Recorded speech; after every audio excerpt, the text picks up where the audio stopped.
अस्सलामुअलैकुम, आप देख रहे हैं परदेश से देश तक। मैं हूं फैसल अब्बासी। हम इस प्रोग्राम में बारहा जिक्र करते रहे हैं जो बरतानिया के अंदर समाजी और मुआशरती मसाइल हैं और मुआशी मसाइल हैं। मुआशी मसाइल का हमने बहुत ज़्यादा जिक्र किया है और बिलखुसूस जब से ये इकनॉमिक क्राइसिस सर उठा रहा था उस वक्त से लेके अब तक हम अपने प्रोग्राम में निशानदेही करते रहे कि हुकूमत की जो पॉलिसीज़ हैं वो कहाँ पे गलत हैं, कहाँ पर ठीक हैं। अवाम के अंदर हुकूमत की हिमायत में या हुकूमत की मुखालिफत में जो सेंटिमेंट पैदा हो रहे हैं वो क्या हैं। बुनियादी तौर पे अब जो ख़बरें आ रही हैं वो बड़ी हैरानकुन हैं। एक तो कोविड के बाद दुनिया बदली है और पूरी दुनिया में जो मुख्तलिफ काम करने की नौयत हैं, तरीक़ेकार हैं, वो बदले हैं। और ई कॉमर्स ने या ऑनलाइन शॉपिंग ने या ऑनलाइन ट्रेड ने बहुत ज़्यादा दुनिया को कवर किया है और उसके नतीजे में हम देखते हैं कि ये जो ऑनलाइन सिलसिला है या ई कॉमर्स बेस्ड एक्टिविटीज़ हैं ये एक बहुत बड़ा ज़रिया बन गई हैं रेवेन्यू का। इसी तरह अब बरतानिया के अंदर जो हर लिहाज से बरतानिया की रिवायात रही हैं, बरतानिया की हम बात करें, बिलखुसूस हम लंदन की, मैनचेस्टर की बात करें, इन इलाकों की बात करें तो यहाँ पर दुनिया के जो टॉप ब्रांड्स हैं किसी भी हवाले से और बिलखुसूस पहनावों के हवाले से वो यहाँ पाए जाते थे। पूरी दुनिया के लोग यहाँ से ख़रीदारी करना पसंद भी करते थे और इसको एजाज़ भी समझते थे। लेकिन अब जो ख़बर हम आपके साथ शेयर कर रहे हैं ये बड़ी हैरानकुन बात है। अब इसके दो ही पहलू हो सकते हैं, या तो बरतानिया की मुआशी हालत इस वक्त इतनी ज़बूं हाल हो चुकी है, इतने ज़वाल की जानिब जा चुकी है कि ये कारोबार बंद हो रहे हैं, या इनका जो कस्टमर है अब वो स्टोर पे या आउटलेट पे आने से बेहतर समझता है कि वह घर बैठ के ऑनलाइन ख़रीदारी कर ले। बरतानिया में अब ये क्वेश्चन तो हो गया है कि अब ऑनलाइन ख़रीदारी ज़्यादा हो रही है या मुआशी एक्टिविटीज़ जो हैं वो इस वजह से बंद हो रही हैं कि मुआशी हालात ठीक नहीं हैं। हाई स्ट्रीट्स जो हैं वो सुनसान हो चुकी हैं, गाहक जो हैं वो बिल्कुल यहाँ ना होने के बराबर हैं। मुख्तलिफ़ मल्टीनेशनल कंपनी और बैंक्स ने अपनी ब्रांचेस बंद कर दी हैं और अवामी हल्कों और कारोबारी तबके में इस सारे मामले को लेके गहरी तशवीश पाई जाती है। मशहूर ज़माना ब्रांड है मार्क्स एंड स्पेंसर, उसने ये ऐलान किया है कि वो अपनी मज़ीद 3 दुकानें बंद कर रहे हैं। सार्फिन जो लेंथोरप रोड है, मिडल्सब्रो है, इसमें अब ख़रीदारी नहीं कर सकेंगे। यॉर्कशायर में सार्फिन को बंदिश की दोहरी लहर का सामना करना पड़ेगा और डेनिस गेट बोल्टन भी बंद हो गया है, जबकि कैसलफोर्ड वेस्ट यॉर्कशायर 22 अप्रैल को बंद हो रहा है। मार्क्स एंड स्पेंसर ने कहा है कि वो अगले 5 साल में 67 स्टोर्स बंद कर देगा और खाने की 104 नई दुकानें खोलेगा। हाल ही में मुकर्रर करदा M&S के चीफ एग्जीक्यूटिव स्टीवर्ट मिशन ने कहा है कि खुर्दा फरोश का मकसद 2028 के अवाइल तक 180 फुल लाइन दुकानें रखना है। अब ये भी एक बुनियादी सवाल है कि आपके कपड़े, आपके जूते, पहनावे आपके, और अब आप एक ऐसी दुकानों की जानिब आ रहे हैं जो खाने पीने से वाबस्ता हैं, ये क्या रीज़न हो सकती है। लेकिन ये सिर्फ एक ब्रांड की कहानी नहीं है, और भी बहुत से ब्रांड्स हैं जो अपना कारोबार अब समेट रहे हैं। क्या ये ब्रांड्स, वही सवाल है कि बरतानिया की जो मईशत है इस वजह से ये हालात हो चुके हैं, या पूरी दुनिया के अंदर जो ई कॉमर्स ने बहुत ज़्यादा फ़रोग पाया है इस वजह से ये हो रहे हैं, या पूरी दुनिया के अंदर जो मईशत सुकड़ी है, जो लोगों की बाइंग कैपेसिटी कम हुई है। और बिलखुसूस बरतानिया में तो आए रोज़ हम देखते हैं कि लोग इस बात का शिकवा हुकूमत से बारहा कर रहे हैं कि उनकी क़ुव्वत ख़रीद अब वैसी नहीं रही, और जो सरकारी मुलाजमीन हैं वो तो ये हड़ताल भी किए जा रहे हैं कि उनकी तनख्वाह इतनी बढ़ा दी जाए कि कम अज़ कम उनकी क़ुव्वत ख़रीद और महंगाई किसी हद तक के मामलात में ममासलत आ सके। अब ये ऐसा क्यों हो रहा है और ये करने का मकसद क्या है? इतने बड़े बड़े ब्रांड्स अपनी आउटलेट्स बंद कर रहे हैं, इसके पहलू क्या हैं? इन्हीं तमाम मामलात पे हम बात करेंगे। अमजद अली सैयद साहब चेयरमैन IPC हैं, हमें ज्वाइन कर चुके हैं। अमजद साहब आपका बहुत शुक्रिया। आसिम यूसुफ साहब सेक्रेटरी IPBC हैं, आसिम साहब आपका बहुत शुक्रिया। जाहिद परवेज़ साहब माहिर मईशत हैं, बर्मिंघम से हमें ज्वाइन कर रहे हैं। जाहिद साहब thank you very much for your time. Amjad Ali Syed साहब आपकी तरफ आते हैं, नुमाया पहलू क्या है? क्या पूरी दुनिया के अंदर कारोबार करने का तरीका बदल चुका है, या दुनिया के अंदर जो इतना बड़ा प्रेशर है बरतानिया भी उससे मुतासिर हो रहा है, ये बरतानिया का जो अपना इकनॉमिक क्राइसिस है उसने मजबूर कर दिया है इन बड़े ब्रांड्स को कि वो अपनी दुकानें समेटें? देखिए, इस वक़्त जो माशी बहरान जो यूके में बल्कि पूरी दुनिया में छाया हुआ है, और ये जो आपने जो ज़िक्र करा कि बहुत सारे ब्रांड और बड़ी मल्टीनेशनल जो हैं वो क्लोजिंग डाउन हो रही हैं due to the financial crisis. उसकी जो है 3 मेजर जो है ना वो उसके वजूहात हैं। सब में बड़ी कॉस्ट जो है, इसका जो कॉज़ है वो ये कि कॉस्ट ऑफ मैन्युफैक्चरिंग जो है ना वो बढ़ गई है। जिसमें जो 3 कंट्रीब्यूटिंग फैक्टर हैं कि cost of the good, cost of manufacturing and cost of energy, and जो दूसरी इसमें एनर्जी और सप्लाई यूज होती है उसकी कॉस्ट बहुत ज़्यादा बढ़ गई है, कॉस्ट ऑफ द लेबर बढ़ गई है। अब आप ये देखें, जब कॉस्ट ऑफ द गुड बढ़ जाएगी, कॉस्ट ऑफ द सप्लाइंग बढ़ जाएगी, इसके अलावा जो है आपके पास जो है कि जो आपके पास रेंट है और जो आपके पास रेट है वो इस वक्त ऑलमोस्ट डबल हो गए हैं सारी बड़ी-बड़ी बिग आउटलेट के। अब जैसे आपने ज़िक्र करा, जैसे एक मार्क स्पेंसर है और दूसरे ब्रांड है, इनके पास जो है एक बहुत बड़े जो है ना आउटलेट चाहिए होते हैं अपने ब्रांड को जो है मेंटेन करने के लिए, अपनी प्रोडक्ट को डिस्प्ले करने के लिए और लोगों को अट्रैक्ट करने के लिए। तो एक तरफ तो उनकी कॉस्ट ऑफ द गुड बढ़ गई है, दूसरी तरफ जो है ना उनके पास जो रेंट और रेट जो है वो ऑलमोस्ट डबल हो गया है, और तीसरी तरफ जो है ना जो कॉस्ट ऑफ स्टाफ जो है वो बहुत ज़्यादा जो है तकरीबन 30-40% बढ़ गया है। स्टाफ मिलता नहीं है, जिसकी वजह से लोगों को ना हायर रेट पे स्टाफ को जो है एंगेज करना पड़ता है, हायर करना पड़ता है। अब ये सारी कंट्रीब्यूशन जो है वो ऐसी हैं कि या तो आप ऑनलाइन में जाके अपने उन्हीं ब्रांड को एस्टेब्लिश है, आप अपने कस्टमर को सप्लाई करें तो you save some money and you make some profit, या फिर आप जो है लॉस में चले जाएं और ये जो सूरत हाल का मुकाबला करें। इस वक्त सिचुएशन ये है कि जितनी भी बड़ी-बड़ी कंपनी है, मीडियम साइज से लेके बड़ी जितनी भी आउटलेट और हाई स्ट्रीट की जो शॉपिंग जो है ब्रांड है, उनको अपने आप को सर्वाइव करना इंतहाई मुश्किल हो गया है। अब इसमें जो है जैसे हाल में गवर्नमेंट जो है इंटरवीन करती है, जब बड़ी-बड़ी कंपनियों में जो है एक क्राइसिस आता है तो गवर्नमेंट उनको जो रिलीफ देती है या फिर उनको ग्रांट देती है ताकि वो सर्वाइव करें। लेकिन जो करंट सिचुएशन है, जो गवर्नमेंट के खुद के जो एक ट्रेजर बॉक्स है, उसमें जो है बहुत ज़्यादा कॉन्स्ट्रेंट है, बहुत ज़्यादा कमी है, और उनके पास इतने पैसा नहीं है कि वो जितने भी बड़े मल्टीनेशनल और मीडियम टू लार्ज साइज जो बिजनेस आउटलेट है उनको हेल्प आउट करें। तो अल्टीमेटली अब लोगों के पास कोई चॉइस नहीं रह गई है, या तो फिर वो अपना जो है बिजनेस या लॉसेस में करें या फिर जी अमजद साहब, ये बड़ा आपने बड़ा ज़बरदस्त नुक्ता उठाया है कि जो कॉस्ट ऑफ डूइंग बिज़नेस है वो पूरी दुनिया में ही तकरीबन बढ़ चुकी है।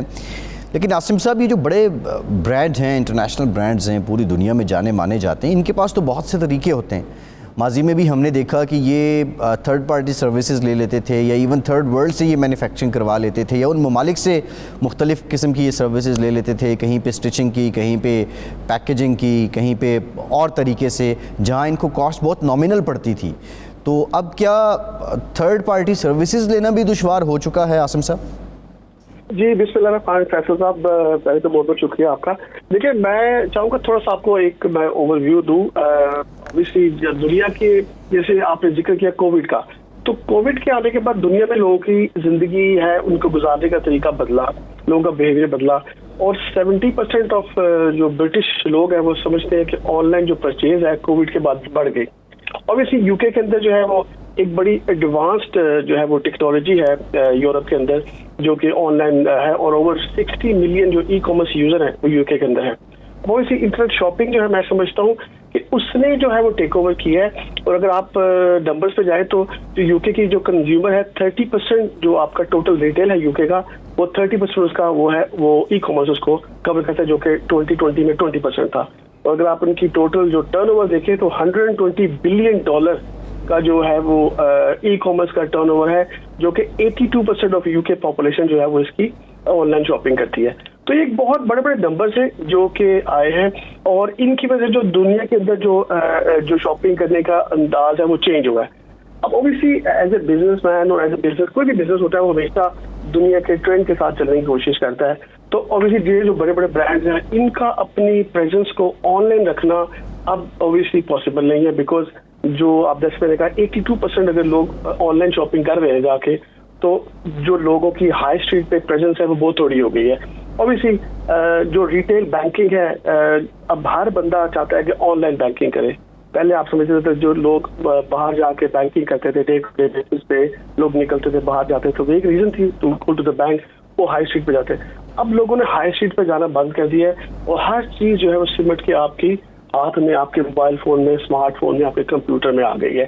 तो इसी चीज को फॉलो करते हुए जितनी जो बड़े बड़े ब्रांड, इसमें तो आसिम साहब जो मेरा जो इस पे काउंटर आर्गूमेंट है वो ये है कि अगर लेट्स सपोज हम मार्क्स एंड स्पेंसर की बात करें, इनकी सेल्स बढ़ रही हैं, ऑनलाइन इनको इतना रेवेन्यू जनरेट हो रहा है, तो इनके लिए तो कुछ शोरूम्स चलाना या कुछ आउटलेट्स को जस्ट फॉर द सेक कि उनका एक वहाँ पे वो एक बेंचमार्क था या उनका एक वो स्टेटस के तौर पे वो अब हाई स्ट्रीट्स पे जो शॉप्स हैं वो तो एक ऑब्वियसली उनके लिए तो एक हिस्टोरिक सिंबल भी है ना, तो वो तो अगर उनका रेवेन्यू बढ़ रहा है तो इन शॉप्स का पेट भरना तो कोई मुश्किल काम नहीं होगा ना। एज ए बिजनेसमैन आपको बताता हूँ, देखिए बिल्कुल आपने कहा कि सीजन की बारी है, लेकिन ऑनलाइन जो कंपटीशन है वो बहुत ज्यादा है। लोग की जो एक्सपेंसिव है, देखिए अगर आप हाई स्ट्रीट पे शॉप रखते हैं तो जैसे अमजद साहब ने कहा हाई बेसिक रेट्स हैं, हाई एनर्जी कॉस्ट है, हाई वेजेस हैं, ये तमाम चीजें तो आप you have to consider them. और अगर आप इन जो बड़े बड़े जो आपने ब्रांड्स का नाम लिया, अगर आप इनकी मेजर जो कॉस्टिंग देखें, इनकी जो मेजर कॉस्टिंग है वो इन्हीं हाई स्ट्रीट शॉप्स की है। इनके मिलियंस ऑफ पाउंड्स में रेंट होते हैं, साल के मिलियंस ऑफ पाउंड के बिजनेस रेट्स होते हैं। फिर इनकी हेल्थ एंड सेफ्टी की जो रिक्वायरमेंट्स हैं, इनकी अभी रिसेंटली आपने हाई एनर्जी कॉस्ट देखी है, तो ये तमाम वो चीजें कि जो अगर आप उनको इकट्ठा करें तो बहुत हाई फिगर्स बन जाते हैं। अब ऑनलाइन एक ऐसा प्लेटफॉर्म है कि एक बंदा घर से बैठ के या अपने पाकिस्तान में, देखिए एक और चीज है यहाँ पे मेंशन करना चाहूंगा, जो ट्रेंड दुनिया का चेंज हुआ है कि अभी बहुत सारे लोग बाहर बैठ के, जैसे चाइना के अंदर बैठ के या पाकिस्तान में, वो वहां बैठ के अपना स्टॉक यूके के अंदर रखते हैं और वहां से बैठ के अपनी ऑनलाइन शॉप चला रहे हैं। अब ऑब्वियसली उनकी कॉस्टिंग कुछ भी नहीं है। अगर उनकी कॉस्टिंग को देखें, there is no cost, they just have a cost to store the goods and to send to. ये तो बिल्कुल ठीक है, मैं आपकी बात समझ रहा हूँ आसिम साहब। और अब तो इवन ई कॉमर्स के बारे में लोग पूरी दुनिया में अब तो ये इतना वाइड स्प्रेड और इतना कॉमन फिनोमिनन हो चुका है कि लोगों का तो शायद इसके लिए पढ़ा लिखा होना भी अब ज़रूरी नहीं है। बड़े मैंने देखा कम पढ़े लिखे लोग भी बड़ी आसानी से मोबाइल फ़ोन की मदद से चीज़ें ख़रीद लेते हैं, चीज़ें बेच देते हैं। अब तो ये खैर एक हकीकत बन चुकी है और लोग इसके साथ चल रहे हैं और फ़ी ज़माना ये बहुत बड़ी हकीकत है और लोग यूज़ टू हैं। एक ब्रेक लेते हैं, ब्रेक के बाद मैं ज़रा जाहिद साहब की तरफ आऊँगा। क्या वो एग्री करते हैं कि कॉस्ट ऑफ डूइंग बिज़नेस बहुत ज़्यादा हो चुकी है, या जो ऑनलाइन एक ऑप्शन है वो अब बड़े बड़े ब्रांड्स को या कंपनीज़ को ये मजबूर कर रहा है कि वो अपने जो स्टोर्स हैं या आउटलेट्स हैं उनको खाली करें और वो अब कहीं स्टॉक रख के अपना काम चलाएं। एक ब्रेक के बाद बात करते हैं।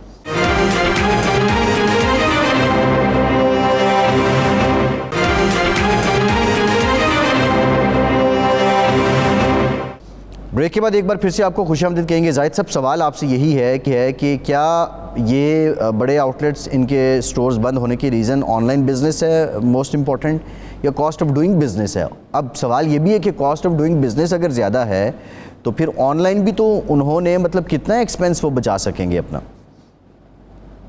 जी देखें, इसमें फैसल साहब जो एक चीज़ जो हमें देखनी चाहिए ये है कि जो हाई स्ट्रीट के ऊपर जो है वो प्रेजेंस है, वो सिर्फ जो ये बड़ी ब्रांड्स हैं वो सिर्फ जो है वो अपनी चीज़ें सेल करने के लिए नहीं होती, बल्कि वो एक ब्रांडिंग एक्सरसाइज।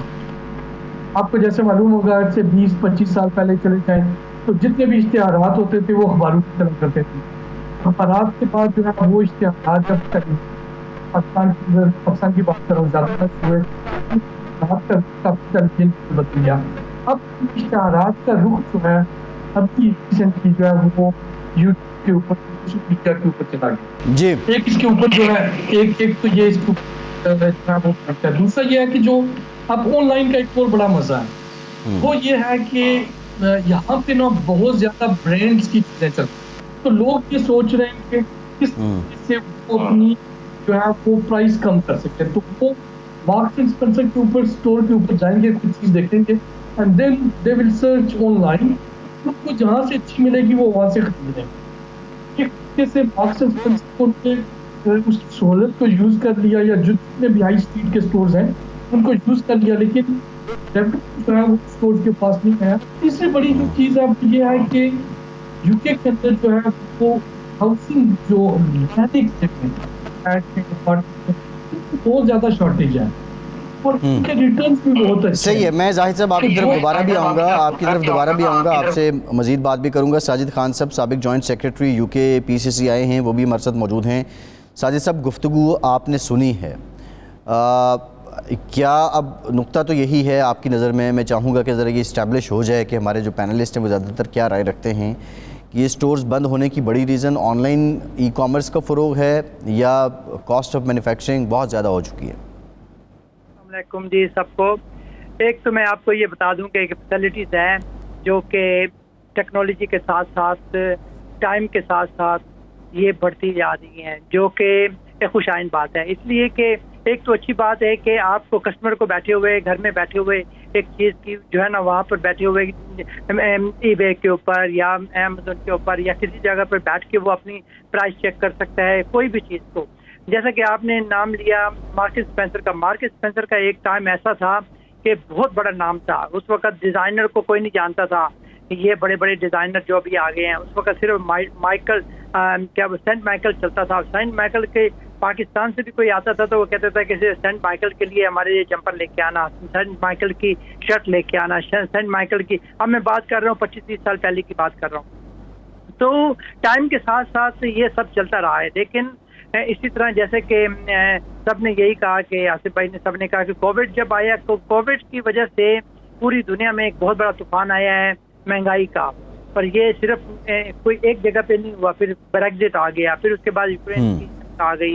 इसके साथ ये बहुत सारी ऐसी चीज़ें अफवाहें आई हैं जिसकी वजह से महंगाई जो है ना पूरी दुनिया में एक मतलब उसने अपना अबूर हासिल उससे बहुत ज़्यादा हमने जो है ना उसके अंदर सभी घेरे हुए हैं, उसके अंदर घेरे हुए हैं इसलिए इतने बुरी तरीके से कि आप ये देखें कि जो चीज़ें हमें मुहैया हो जाती थी यूरोप से बड़े आसानी से, उनको आते वक्त कंटेनर रुके रहते हैं, वहाँ पर उनको टैक्सेस का सामना करना पड़ता है, बहुत सारी चीज़ों का सामना करना पड़ता है। तो बहुत सारी चीज़ें हैं कि जैसे कि यूरोपियन यहाँ से चले गए, आप देखें 2.5-3 लाख स्टूडेंट इस कंट्री में आ गया हुआ है, उनको भी जॉबलेस हो चुके हुए हैं। यहाँ पर कारोबार का बड़ा मंदा हाल है। इसलिए कि ये मुझे लगता है कि टाइम टू टाइम ये होता रहा है। इतने सिनेमे बंद हो गए हैं इस कंट्री के अंदर कोविड के बाद, आज तक वो खुल नहीं सके हैं। बहुत सारे सिनेमे ऐसे हुए हैं कि ऐसे बड़े बड़े शॉपिंग सेंटर के अंदर एक वूलवर्थ होता था वो बंद हो गया। बहुत सारे ऐसे जो बड़ी बड़ी स्टोर थे वो बंद हो गए हैं जिनके अंदर हजारों के हिसाब से जॉबलेस हो गए हैं लोग। और दूसरी बात, एक मजे की बात ये है कि आज लोगों को फैसिलिटीज भी देने की कोशिश कर रहे हैं गवर्नमेंट जो है ना पूरे जो है ना यूके के अंदर। ये देखें कि हमें 75% रेट हमें जो है ना नहीं देना पड़ रहा है, कि जो कि अगर 30,000 पाउंड एक शॉप का रेट था तो आज उन्होंने उसको 6-7 हज़ार रुपये लेके आ गए हैं। 75% उन्होंने कम कर दिया हुआ है। ये भी बहुत बड़ी एक फैसिलिटीज है गवर्नमेंट की तरफ से जो हमको मिली है।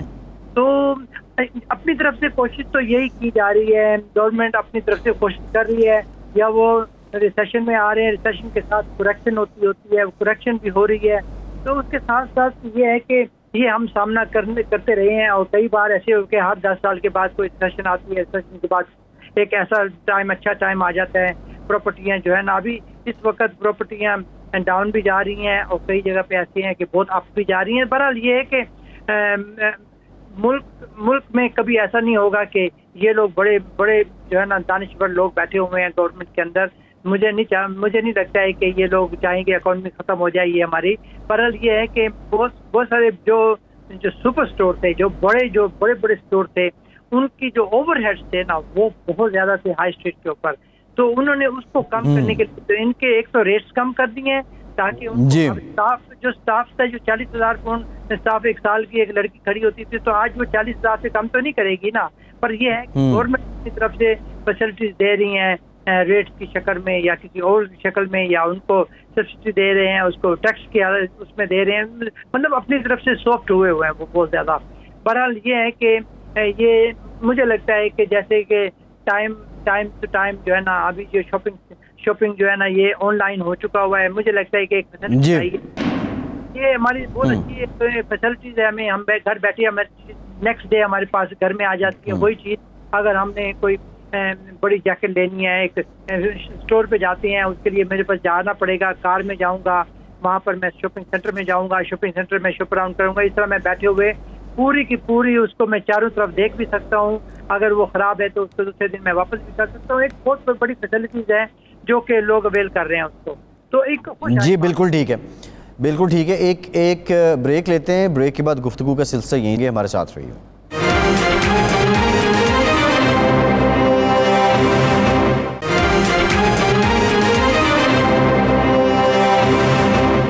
ब्रेक के बाद एक बार फिर से आपका खैर मकदम करते हैं। अमजद साहब, आसिम साहब ने एक बात की थी कि अराउंड $120 बिलियन का पर एनम बिज़नेस हो रहा है यूके में जो ई कॉमर्स के ज़रिए है। अगर लोगों की बाइंग कैपेसिटी कम हो गई है, वो दुकान पे जाके नहीं ख़रीद पा रहे हैं, तो ऑनलाइन भी तो फिर उनकी बाइंग कैपेसिटी कम ही होनी चाहिए ना? देखिए, मैं आपको जो ना इसको इस तरह समराइज करता हूँ कि कोई भी ब्रांड, कोई भी बड़ी कंपनी जो है अपनी आउटलेट्स को बंद नहीं करना चाहिए।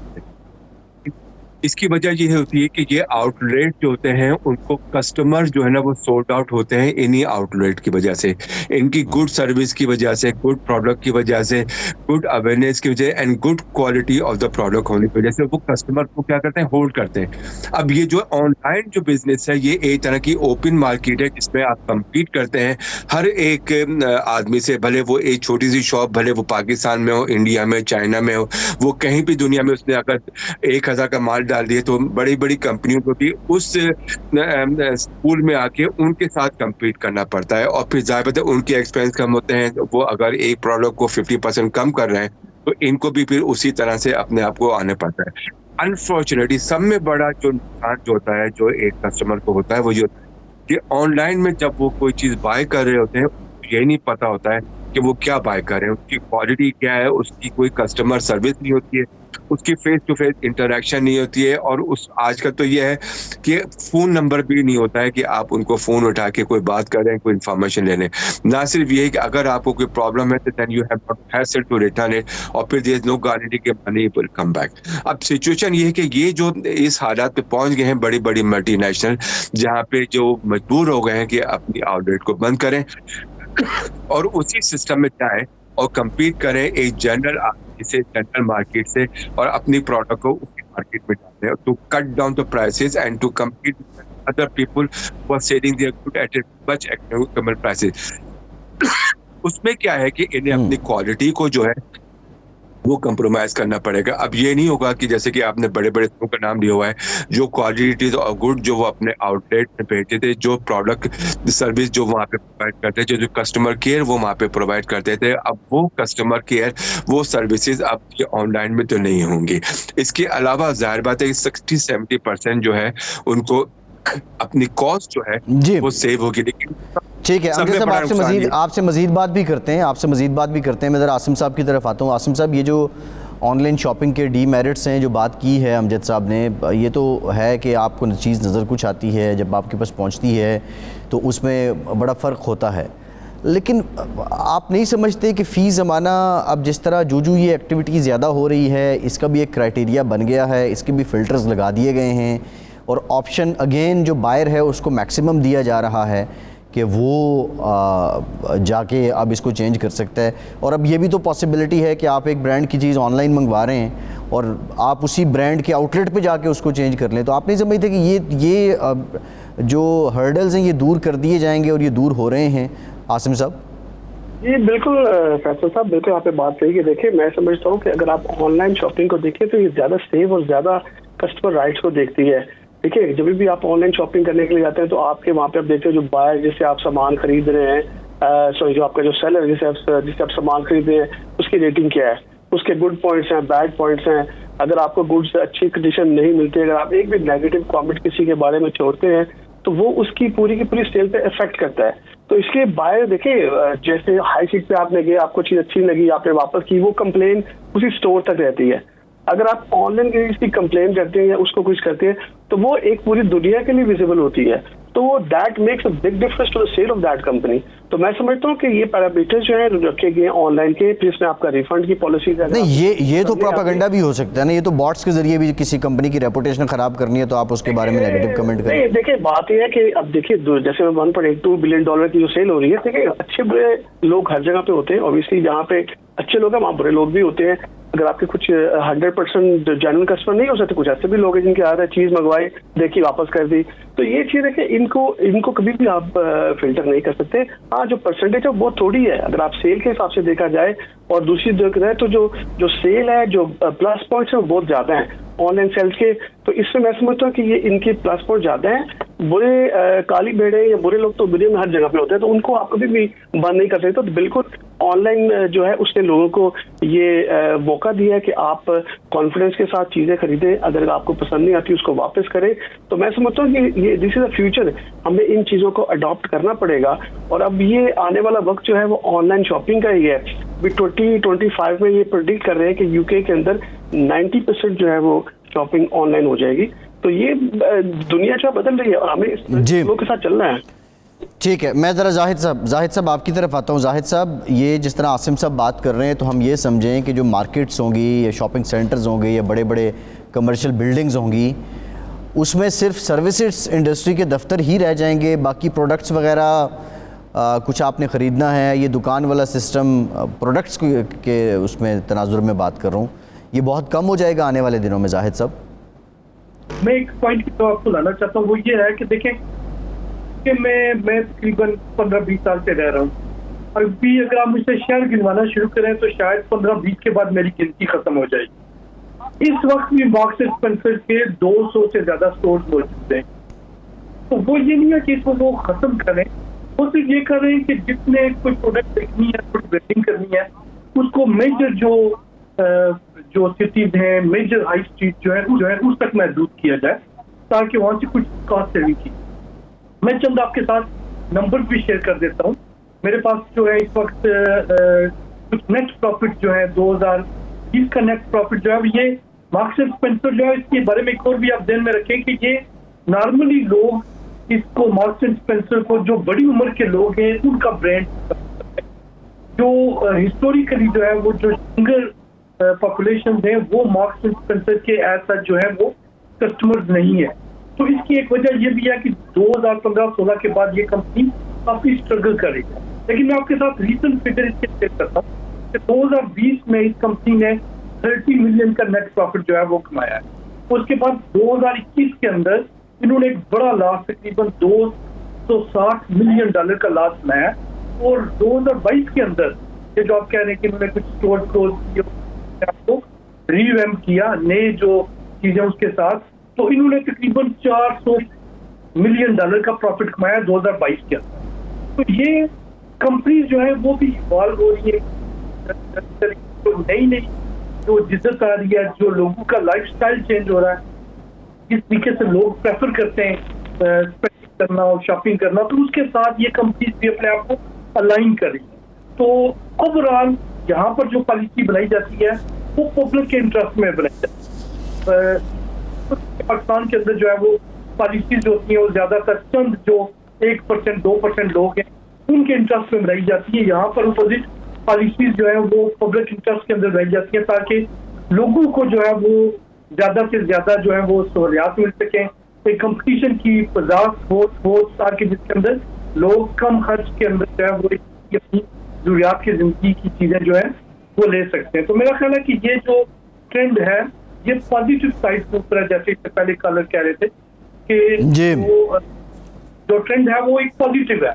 और इसी चीज को लेकर अगर बाकी दुनिया के अंदर, तो पाकिस्तान के अंदर भी तो अगर कंज्यूमर राइट्स के ऊपर जो है वो थोड़ा काम किया जाए, तो बहुत सारे लोगों को आप जो है वो एक रोजगार दे सकते हैं, वो अपने घरों के अंदर बैठकर बहुत सारी सर्विस दे सकते हैं, प्रोडक्ट भी दे सकते हैं, जिससे जो है वो लोगों को रोजगार भी मिले और जो सार्फ है उसको भी एक बेहतर सर्विस अच्छी प्राइस के ऊपर मिल सके।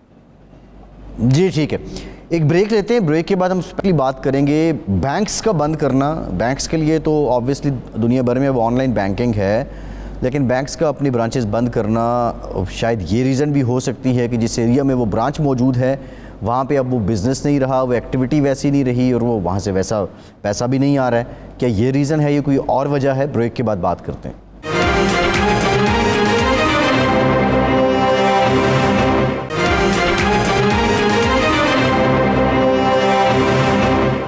ब्रेक के बाद एक बार फिर से आपको खुशामदीद कहेंगे। साजिद साहब, जाहिर है बैंक्स और फिर ये कारोबारी लोग ये इंटरलिंक्ड ही होता है, जहाँ जितना रिटर्न ज़्यादा है, एक्टिविटी ज़्यादा है, वहाँ पे बैंक का भी काम उतना ही अच्छा होता है।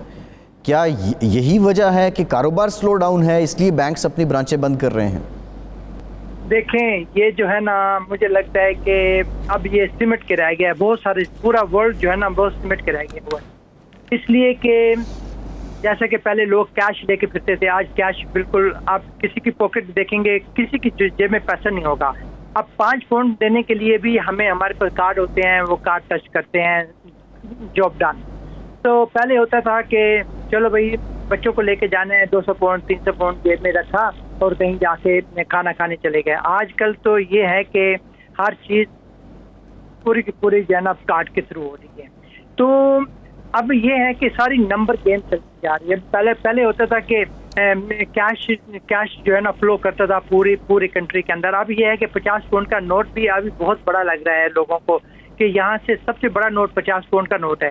तो आज जो है ना, मुझे लगता है इसकी भी जरूरत नहीं है। अभी मुझे लगता है कि 20 पाउंड का नोट भी हो तो वो भी बहुत बड़ा होगा, इसलिए कि आज वो चीज़ नहीं रही है जैसे हम पहले सोचते थे, पहले देखते थे।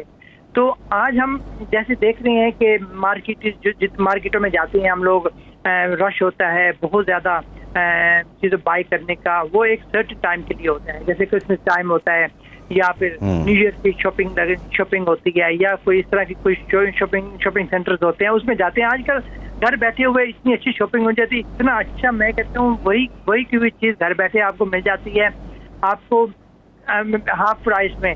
तो फिर आपको जाने की क्या ज़रूरत है? मैं तो एक चीज़ सोचूंगा, चाहे बच्चों के आपने यूनिफॉर्म लेने हैं, चाहे बच्चों के कपड़े लेने हैं, बच्चों की कोई भी चीज़ लेनी है, घर बैठे आपको चीज़ मिल जाती है। चेंज करनी है, रिटर्न पॉलिसी भी इतनी अच्छी है कि आपने दूसरे दिन उसको रिटर्न करना है, उनका पैकेज आ जाएगा, आप रिटर्न कर सकते हैं, आपको विदाउट एनी कॉस्ट। तो ये फैसिलिटीज़ है जो कि हमारे दौर में सबको मिल रही है, जो कि पहले ये नहीं थी, अब होती जा रही है टाइम टू टाइम। ऐसे मैंने जैसे पहले भी कहा है, तो एक फैसिलिटीज़ है, उसको अवेल करना है हम लोगों ने। और मुझे लगता है कि अब रुझान उन बड़े लोगों का होगा, सिर्फ वो जो शॉपिंग करने का, जो कि शो ऑफ करते हैं कि मैंने आज फलाने की जैकेट पहनी है, फलाने की जैकेट फलाने स्टोर से ली, फलाने स्टोर से ली। सही है। मैं अमजद साहब की तरफ, जी बिल्कुल ठीक है, मैं ज़रा अमजद साहब की तरफ चलता हूँ। अमजद साहब, अब ये सब बातें हम कर रहे हैं, दुनिया हमारी हथेली पे भी आ चुकी है, और 17 अप्रैल 2019 से पहले भी दुनिया इसी तरह बहुत तेज़ चल रही थी। फिर एक जरसूमा आता है कोविड, और फिर जो जहाँ बैठा है उसको वहीं बैठा रहने का कह दिया जाता है। इवन साथ वाले के पास भी उठ के नहीं जा सकता एक ही घर में होते हुए। खैर, शायद ये कोई नेचुरल प्रोसेस भी हो, कोई ऐसा फिनोमेना भी हो।